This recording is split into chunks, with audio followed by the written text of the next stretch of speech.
Hello friends, आज का हमारा टॉपिक है। हम अपनी वेबसाइट को डिज़ाइन कर रहे थे। हमारी वेबसाइट थी responsive e commerce flower website, जिसके अंदर हमने फर्स्ट पार्ट जो हमारा हेडर वाला पार्ट था उसको डिज़ाइन कर लिया है। सेकंड जो हमारा होम वाला सेक्शन था उसको डिज़ाइन कर लिया है।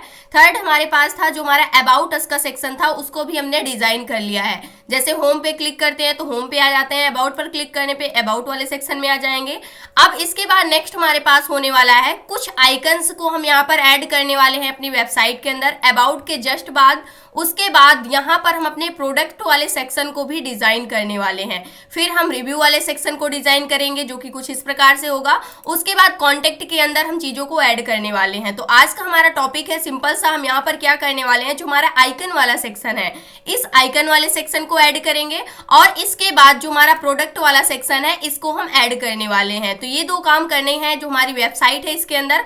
और ये जो हमारी वेबसाइट है ये पूरी तरह से रिस्पॉन्सिव है। आप इसको किसी भी डिवाइस पर ओपन करके देख भी सकते हैं। ये क्या है, फुल रिस्पॉन्सिव वेबसाइट है जो कि हमारी e commerce flower shop website है। ये पूरी तरह से क्या है, रिस्पॉन्सिव है। तो यहाँ पर हमें क्या करना है, होम सेक्शन हमारा कंप्लीट हो चुका है, अबाउट सेक्शन कंप्लीट हो गया है। अब हम अपने प्रोडक्ट सेक्शन की तरफ बढ़ते हैं। इससे पहले थोड़े से हम यहाँ पर क्या करने वाले हैं, कुछ आइकन्स को ऐड करने वाले हैं। तो इसके लिए हम क्या करने वाले हैं, एक आइकन सेक्शन को क्रिएट करने वाले हैं। अगर इस पर इंस्पेक्ट करते हैं उस कंडीशन पे, यहाँ से अगर आप आकर के चेक करते हैं तो ये पूरा का पूरा एक सेक्शन है जिसको हमने यहाँ पर एक क्लास दिया हुआ है आइकन्स कंटेनर नेम की। इसके अंदर अगर आप देखते हैं तो यहाँ पर ये फर्स्ट वाला ड्यू होने वाला है और ये यहाँ पर अगर आप देखते हैं तो ये सेकेंड ड्यू होने वाला है। इस प्रकार से टोटल एक ही ड्यू है। यहाँ पर अगर आप देखते हैं इसकी विड्थ को अगर हम थोड़ा सा और यहाँ पर इंक्रीज कर देते हैं, उस कंडीशन पे एक ही सेक्शन के अंदर ये सारी चीजें यहाँ पर आपको डिस्प्ले होंगी। तो उस कंडीशन पे एक ड्यू क्रिएट किया गया है जिसके अंदर ये हमारा आइकन होगा और यहाँ पर एक S3 हेडिंग है। उसके बाद अगर आप देखते हैं तो स्पैन के अंदर यहाँ पर कुछ इंफॉर्मेशन ऐड की गई है। सेम तरीके से इसके अंदर भी हुआ है और इसको हमने क्या क्लास दिया हुआ है, अगर आप देखते हैं तो इसको पूरे को हमने एक आइकन्स नेम की क्लास दी हुई है। और पूरा जो हमारा सेक्शन है यानी कि जो हमारा पूरा का पूरा आइकन्स को कंटेन किया हुआ है उसको हमने आइकन्स कंटेनर की क्लास दी हुई है। तो सबसे पहले हम एक सेक्शन डिजाइन करने वाले हैं जिसको हम क्लास देने वाले हैं आइकन्स कंटेनर। तो यहाँ पर जो अभी तक हमारी वेबसाइट डिजाइन हुई है उसके अंदर हेडर पार्ट सिर्फ है, होम वाला सेक्शन है। अबाउट वाले सेक्शन पर क्लिक करते हैं तो अबाउट सेक्शन आपको डिस्प्ले हो रहा है, लेकिन प्रोडक्ट सेक्शन पर क्लिक करते हैं तो यहाँ पर कुछ भी चीजें आ नहीं रही हैं क्योंकि अब हमें प्रोडक्ट सेक्शन को भी यहाँ पर क्या करना होगा, ऐड करना होगा। इससे पहले हम अपने आइकन्स को ऐड करने वाले हैं। तो यहाँ से हम अपनी फाइल के अंदर आ जाते हैं और यहाँ पर अगर आप देखते हैं तो अबाउट जो सेक्शन है ये क्या हो चुका है, यहाँ पर एंड हो चुका है। अब स्टार्ट करने वाले हैं हम अपने आइकन सेक्शन को। तो यहाँ से हमने नेम दे दिया आइकन्स सेक्शन स्टार्ट इस प्रकार से, और इसे हम एंड भी कर देते हैं। यहाँ से एक कमेंट और दे देते हैं आइकन्स सेक्शन एंड इस प्रकार से। और सेम इसी प्रकार से हम अपनी CSS के अंदर भी जो हमारा अबाउट वाला सेक्शन था वो कंप्लीट हो चुका है। अब यहाँ पर हम कमेंट देंगे आइकन्स सेक्शन स्टार्ट और इसके बाद इसको भी हम क्या कर लेंगे, एंड कर लेंगे। तो यहाँ से एक कमेंट और दे देते हैं आइकन सेक्शन एंड इस प्रकार से। अब हमें क्या करना है, आइकन्स के अंदर सबसे पहले यहाँ पर HTML के अंदर हम आने वाले हैं और सबसे पहले हमें क्या करना है, यहाँ पर एक सेक्शन टैग को लेना है। सेक्शन टैग को हमने ले लिया और इस सेक्शन टैग को हमें एक क्लास देना है। क्लास क्या देना है हमें, आइकन्स कंटेनर नेम की। यहाँ से हमने इसको एक क्लास दे दिया आइकन्स कंटेनर नेम की। ये हमारी क्या हो गई है, क्लास हो गई है। अब इसके बाद हमें क्या करना है, इस सेक्शन के अंदर सबसे पहले हमें अपने आइकन्स को ऐड करना है। अगर आप देखते हैं तो सबसे पहले हमारा क्या आ रहा है, आइकन्स आ रहा है, फिर यहाँ पर S3 हेडिंग आ रही है और इसके बाद स्पैन आ रहा है। तो ये सारी चीजें पूरी के पूरे एक ड्यू के अंदर रखी गई हैं। तो यहाँ पर हम एक ड्यू को डिजाइन करने वाले हैं।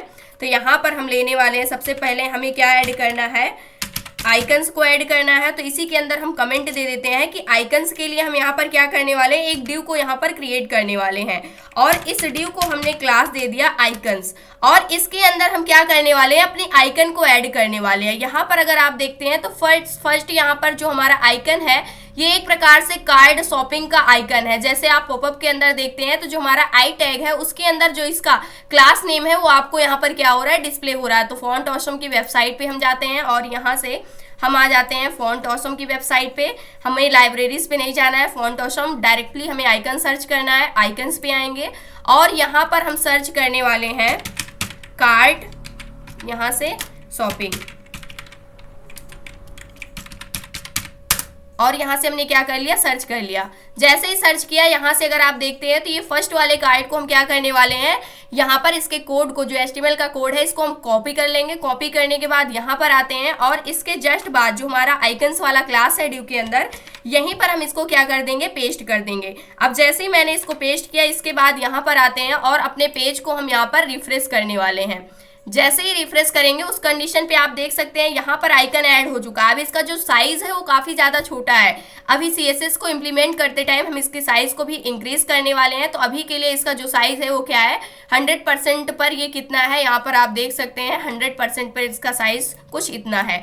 तो अब इसके लिए हमें क्या करना होगा, नेक्स्ट हमारे पास क्या था, यहाँ पर एक S3 हेडिंग है, उसके बाद यहाँ पर क्या है, अगर आप देखते हैं तो एक स्पैन है, और इन दोनों को भी यहाँ पर एक इन्फो नेम की क्लास बनाई गई है, यानी एक अलग से ड्यू को यहाँ पर क्रिएट किया गया है जिसको एक क्लास नेम दिया गया है इन्फो नेम का।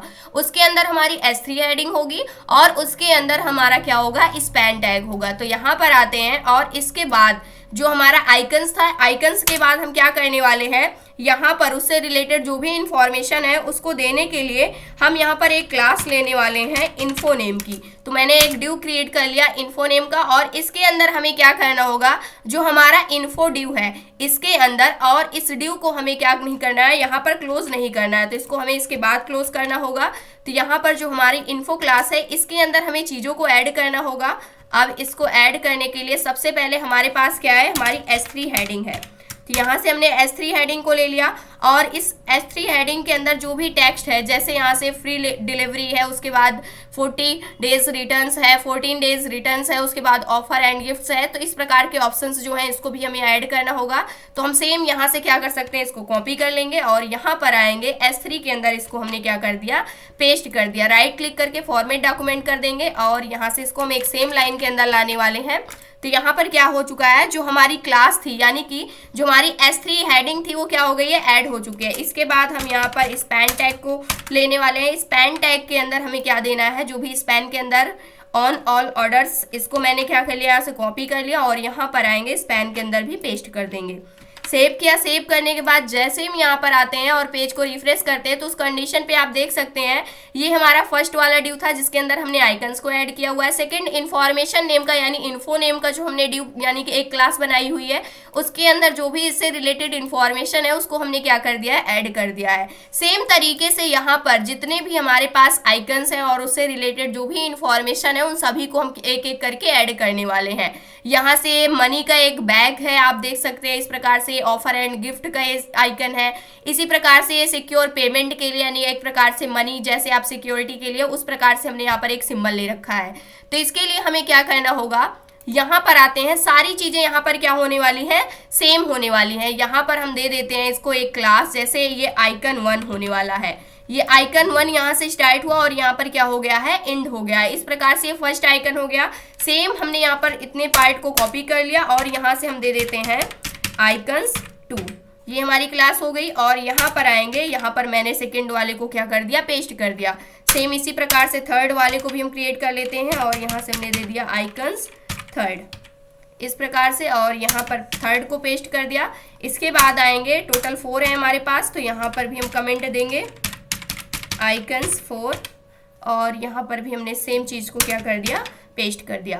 अब हमें क्या करना है, सबसे पहले इन सभी के आइकन्स को हमें चेंज करना होगा। ये फर्स्ट वाला है। सेकंड वाला जो आइकन होने वाला है, यहाँ पर अगर आप देखते हैं तो ये मनी जैसे सिंबल हमें यहाँ पर क्या हो रहा है, डिस्प्ले हो रहा है, आइकन डिस्प्ले हो रहा है। तो यहाँ पर हम डायरेक्टली टाइप करने वाले हैं मनी, और इसके बाद अगर हम देखते हैं यहाँ से उस सिंबल को हम सर्च करते हैं तो यहाँ पर एक सिंबल ये हमें मिल रहा है। तो इसको सबसे पहले हम यहीं से ले लेते हैं, ये वाला सिक्योर वाला जो हमारा सिंबल है जो लास्ट के लिए है। तो इसको हम यहाँ पर उठाते हैं और इसको हमें कहाँ पर रखना है, अगर हम यहाँ पर चेक करते हैं तो इसे हमें रखना है लास्ट में, सिक्योर पेमेंट का जो है। तो यहाँ से फोर्थ वाले के लिए हमें सिंबल जो है वो मिल चुका है, तो इसको हम यहाँ पर आकर के ऐड कर देंगे।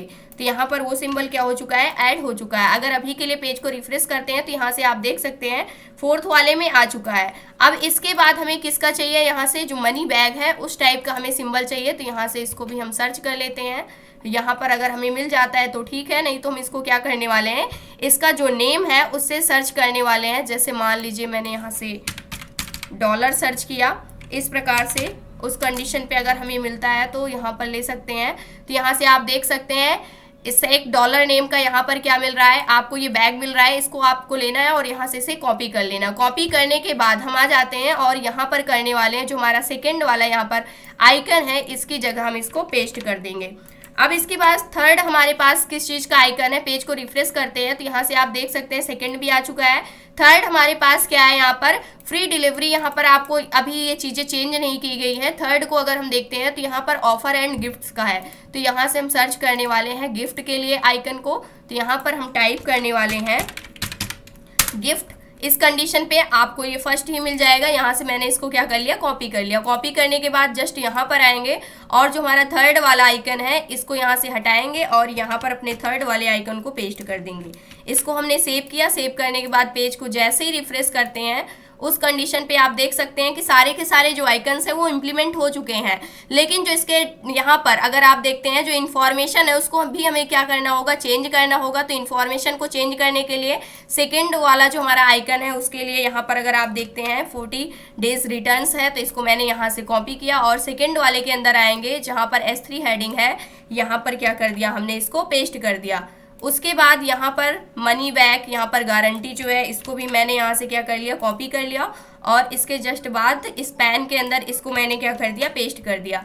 अब इसके बाद थर्ड पे हमारे पास क्या है, यहाँ पर ऑफर एंड गिफ्ट्स है, तो इसको भी मैंने यहाँ से कॉपी किया और यहाँ पर आएंगे थर्ड वाले के अंदर, इसको हम यहाँ पर करने वाले हैं पेस्ट। सेम इसी प्रकार से इसके अंदर जो भी इंफॉर्मेशन है ऑन ऑल ऑर्डर्स, इसको मैंने कॉपी किया।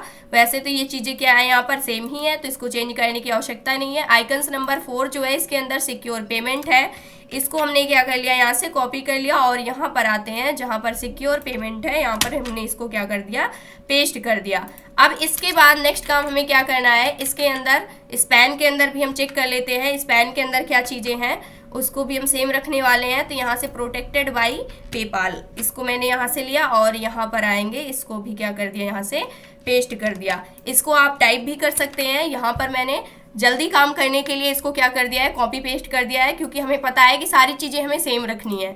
और इस पेज को हम रिफ्रेश करते हैं तो यहाँ से आप देख सकते हैं कि सारी चीज़ें यहाँ पर क्या हो चुकी हैं, ऐड होकर के आ चुकी हैं। अब नेक्स्ट काम हमें क्या करना है, इसके लिए हमें CSS को इम्प्लीमेंट करना होगा। ये जो हमारा आइकन वाला सेक्शन था यहीं पर क्या होता है, फिनिश होता है। अब इसके लिए हमें क्या करना है, CSS को ऐड करना है। CSS को ऐड करने के लिए सबसे पहले जो हमारा आइकन कंटेनर है, यानी जो हमारा सेक्शन है, इसको हमने एक क्लास दी हुई है आइकन्स कंटेनर नेम की, इस क्लास को हम लेने वाले हैं और आ जाते हैं अपनी CSS के अंदर। CSS के अंदर थोड़ा सा हम इसको इंक्रीज कर लेते हैं, इसका साइज जो है, और इसके अंदर हमें क्या करना है, जो आइकन सेक्शन है यहाँ से स्टार्ट हो रहा है, इस क्लास को हमने लिया आइकन्स कंटेनर नेम की। और इसके लिए सबसे पहले हम क्या कर लेते हैं, जो इसका बैकग्राउंड कलर है उसको हम सेट कर देंगे है CCC। इस टाइप का हमने एक बैकग्राउंड कलर सेट कर दिया जो कि ग्रे सा कलर होगा। पेज को रिफ्रेश करेंगे तो आप देख सकते हैं ये वाला जो सेक्शन है ये आइकन के लिए यहाँ पर सेक्शन आ चुका है। अब इसके बाद नेक्स्ट काम क्या करना है, सभी को एक सिंगल लाइन में लाने के लिए हम यहाँ पर फ्लैक्स प्रॉपर्टी को यूज़ करते हैं। तो हम डिस्प्ले क्या करने वाले हैं, इसको फ्लैक्स करने वाले हैं। इसको भी हमने सेव कर दिया। सेव करने के बाद पेज को रिफ्रेश करेंगे तो आप देख सकते हैं सारे के सारे यहाँ पर जितने भी आइकन्स थे एक सिंगल लाइन के अंदर आ चुके हैं। अब इसके बाद हमें क्या करना है, यहाँ से फ्लैक्स रैप कर देते हैं ताकि जितनी भी उनकी ओरिजिनल हाइट एंड विड्थ होती है वो उनको मिल जाए।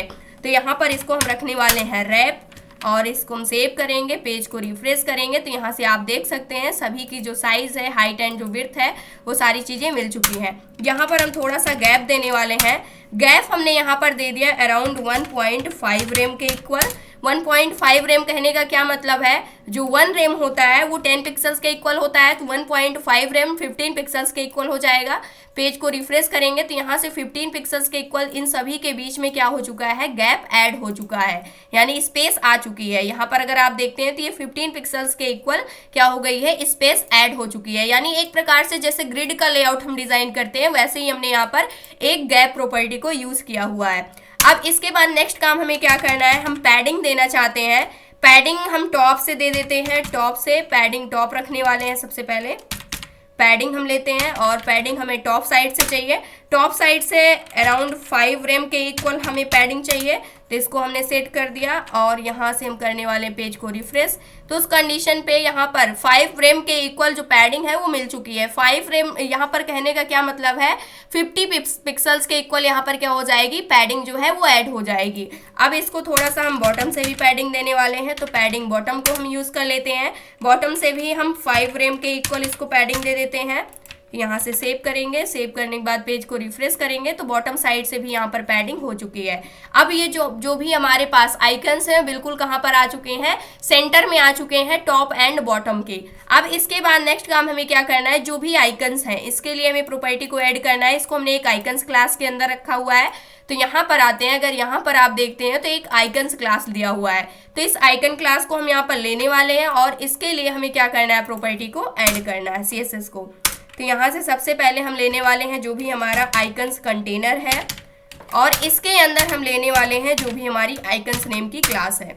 अब इसके लिए हम इसका एक बैकग्राउंड कलर सेट कर देते हैं, यहाँ से व्हाइट के इक्वल FFF सेट कर दिया, सेव करेंगे और यहाँ से पेज को रिफ्रेश करेंगे। तो इस कंडीशन पे आप देखते हैं तो ये वाला जो एरिया है ये आइकन्स का एरिया है। अब इसके बाद आ जाते हैं, नेक्स्ट काम हमें क्या करना होगा, एक बॉर्डर दे देते हैं। तो यहाँ से हम बॉर्डर देने वाले हैं 0.1 रैम के इक्वल, यानी 1 पिक्सल्स के इक्वल हमने बॉर्डर दे दिया। वो भी कैसा होना चाहिए, सॉलिड होना चाहिए। और जो RGBA कलर हम यहाँ पर सेट करने वाले हैं इस सेम कलर को रखने वाले हैं, यानी ब्लैक सा, और उसकी ओपेसिटी को हमने 0.1 कर दिया है। आप देख सकते हैं सारी चीज़ें क्या हो गई हैं, ऐड हो गई हैं। अब इसके बाद नेक्स्ट काम हमें क्या करना है, इसको भी हम यहाँ से पैडिंग देने वाले हैं। पैडिंग हम चारों साइड से 2 रैम के इक्वल दे देते हैं, यानी 20 पिक्सल्स के इक्वल। तो हर एक इंडिविजुअल आइकन्स के अराउंड 20 पिक्सल्स के इक्वल पैडिंग क्या हो गई है, ऐड हो चुकी है। अगर हम इस पर इंस्पेक्ट करते हैं उस कंडीशन पे भी आप इसको चेक कर सकते हैं। तो यहाँ पर ये वाली एरिया जो है पैडिंग की एरिया है, सभी के अंदर अगर आप देखते हैं तो ऑल अराउंड 20 पिक्सल्स के इक्वल पैडिंग क्या हो गई है, ऐड होकर के आ चुकी है।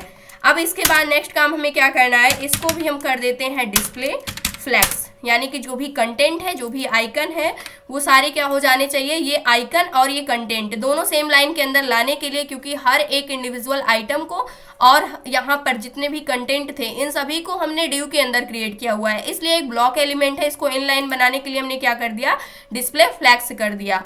अब इसके बाद नेक्स्ट काम हमें क्या करना है, यहाँ से अलाइन आइटम्स को हम करने वाले हैं सेंटर, और इसके बाद इसको सेव करेंगे। सेव करने के बाद यहाँ से पेज को रिफ्रेश करेंगे तो यहाँ से आप देख सकते हैं सारे के सारे एलिमेंट क्या हो गए हैं, सेंट्रलाइज हो गए हैं। यहाँ से हम फ्लैक्स प्रॉपर्टी को यूज करने वाले हैं, तो यहाँ पर हम लेने वाले हैं फ्लैक्स।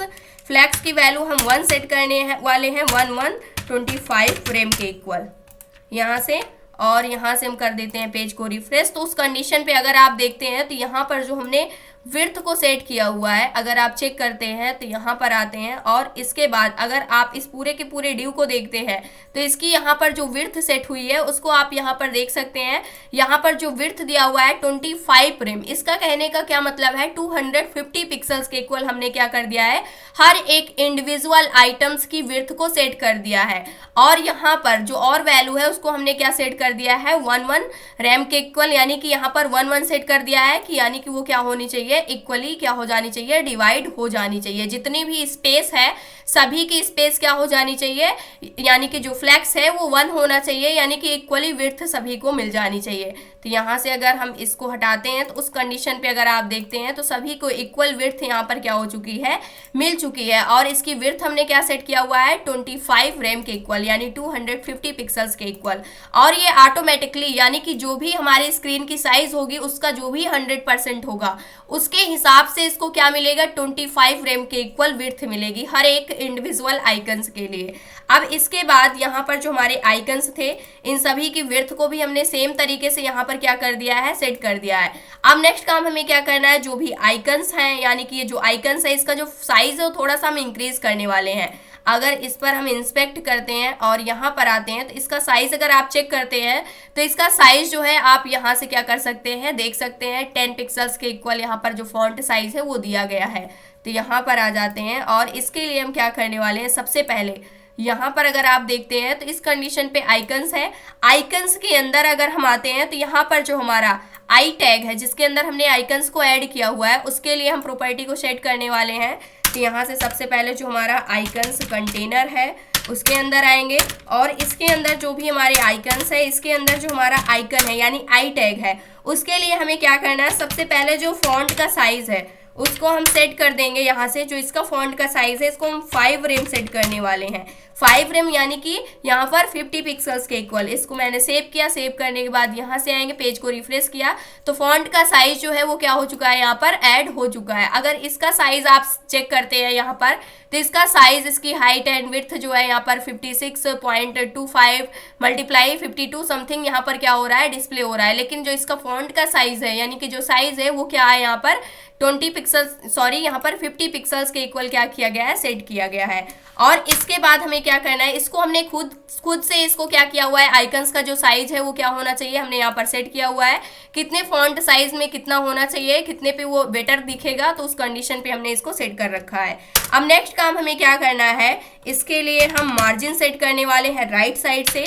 मार्जिन राइट साइड से हम यहाँ पर क्यों सेट करेंगे, 2 रेम के इक्वल हमने यानी 20 पिक्सल्स के इक्वल मार्जिन सेट कर दिया। ये मार्जिन क्यों दिया है मैंने, यहाँ पर अगर आप देखते हैं तो यहाँ पर स्पेस आपको दिख रही है, यानी कि अगर सिर्फ बात करते हैं आप तो यहाँ पर इसके लिए यहाँ पर मार्जिन सेट की गई है राइट साइड से। जो हमारा आइकन है, आइकन के लिए हमने राइट साइड से मार्जिन थोड़ा सा स्पेस बढ़ा दिया है ताकि ये जो कंटेंट है ये क्या हो चुके, यहाँ पर जो भी आइकन है जो कंटेंट है इन दोनों के बीच में यहाँ पर स्पेस ऐड हो चुके। तो इसके लिए हमने यहाँ पर ऐड किया हुआ है। इसको जैसे ही रिफ्रेश करते हैं उस कंडीशन पे आप देख सकते हैं यहाँ पर जो स्पेस है वो क्या हो चुकी है, आ चुकी है आइकन एंड इंफॉर्मेशन जो भी थी उसके बीच में।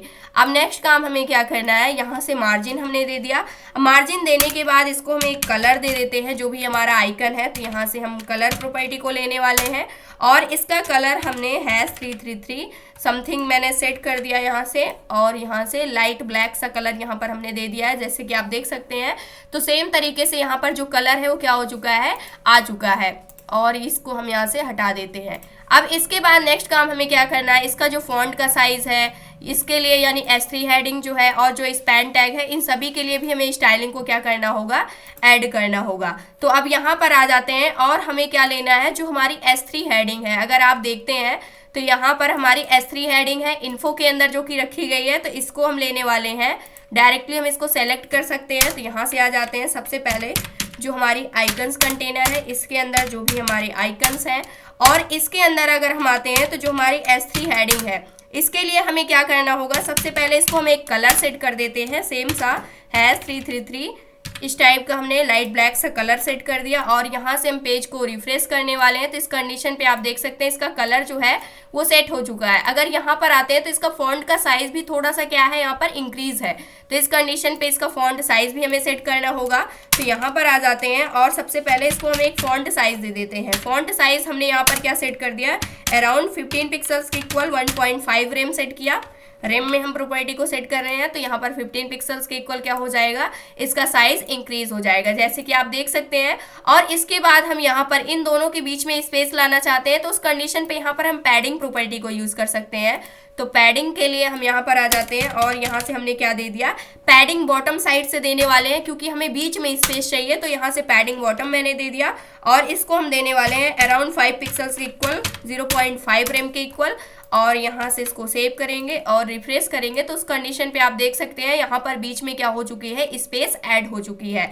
अब इसके बाद नेक्स्ट काम हमें क्या करना है, ये वाला जो हमारा स्पैन टैग है जिसको हमने स्पैन के अंदर कुछ इन्फॉर्मेशन को और ऐड किया हुआ है उसके लिए भी हमें स्टाइलिंग को सेट करना होगा। जैसे ये वाला जो हमारा एरिया है जिसको हमने स्पैन के अंदर रखा है तो इसके लिए भी हम स्टाइलिंग को ऐड कर लेते हैं। तो यहाँ पर आएंगे और अब हम क्या करने वाले हैं, जो हमारा स्पैन टैग है उसको हम डायरेक्टली सिलेक्ट करने वाले हैं। आइकन्स कंटेनर लेंगे और इसके बाद हमें क्या करना है, जो हमारा आइकन्स है और इसके अंदर जो हमारा स्पैन टैग है इसके लिए हमें क्या करना है, सबसे पहले इसका कलर हमें सेट करना है, इसका ऑल नाइट कलर करना है। तो S555 इस टाइप का हमने एक कलर सेट कर दिया। और इसका भी फॉन्ट का साइज थोड़ा सा हम क्या करने वाले हैं, इंक्रीज करने वाले हैं। 1.3 रैम के इक्वल सेट कर दिया, यानी 13 पिक्सल्स के इक्वल। और इसे भी मैंने क्या किया, सेव। और यहाँ से पेज को रिफ्रेश करेंगे तो इस कंडीशन पे आप देख सकते हैं इसका भी फॉन्ट का साइज क्या हो गया है, इंक्रीज हो चुका है। अगर यहाँ पर आप सेम तरीके से यहाँ पर इन चीज़ों को आप अगर मैच करते हैं तो उस कंडीशन पे सेम तरीके से ये वाली वेबसाइट जो है हमारी, ये भी क्या हो गई है, यहाँ तक डिज़ाइन हो चुकी है। तो इसको यहाँ से इंस्पेक्ट करेंगे और इसकी जो विड्थ है उसको हम यहाँ से डिक्रीज करने वाले हैं।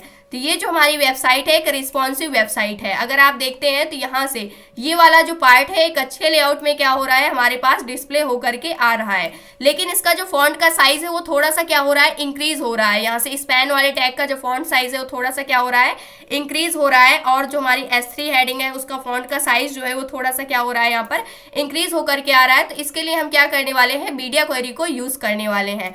अगर इस वेबसाइट के ऊपर हम इंस्पेक्ट करते हैं और इसकी विड्थ को हम यहाँ से डिक्रीज करते हैं तो इस कंडीशन पे इसको चेक करते हैं कि रिस्पॉन्सिव है या फिर नहीं है। ये पूरी तरीके से क्या है, रिस्पॉन्सिव है। लेकिन और ज़्यादा इसको रिस्पॉन्सिव अगर हम बनाना चाहते हैं तो इसको फॉन्ट का साइज थोड़ा सा और हम क्या कर सकते हैं, इंक्रीज कर सकते हैं।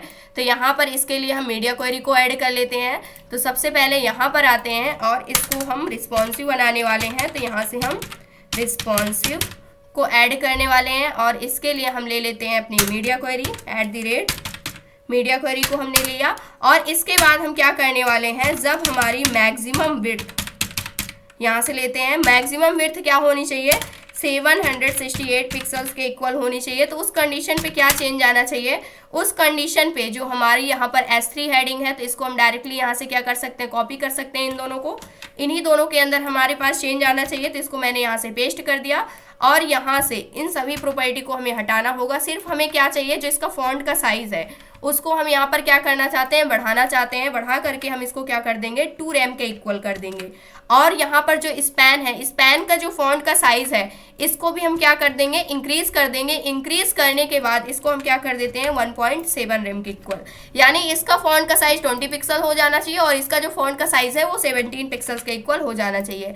पेज को यहाँ से अगर हम रिफ्रेश करते हैं तो उस कंडीशन पे अभी कोई चेंज नहीं आया, क्योंकि ये चेंज कब आएगा, जब हमारी विड्थ जो है वो 768 पिक्सल्स के इक्वल या फिर उससे कम होती है, तब ये चेंज देखने को मिलेगा। जैसे कि यहाँ पर अगर आप आते हैं तो अभी यहाँ पर कुछ भी चेंज नहीं आया, इसकी जो भी साइज है वो वही की वही रहेगी।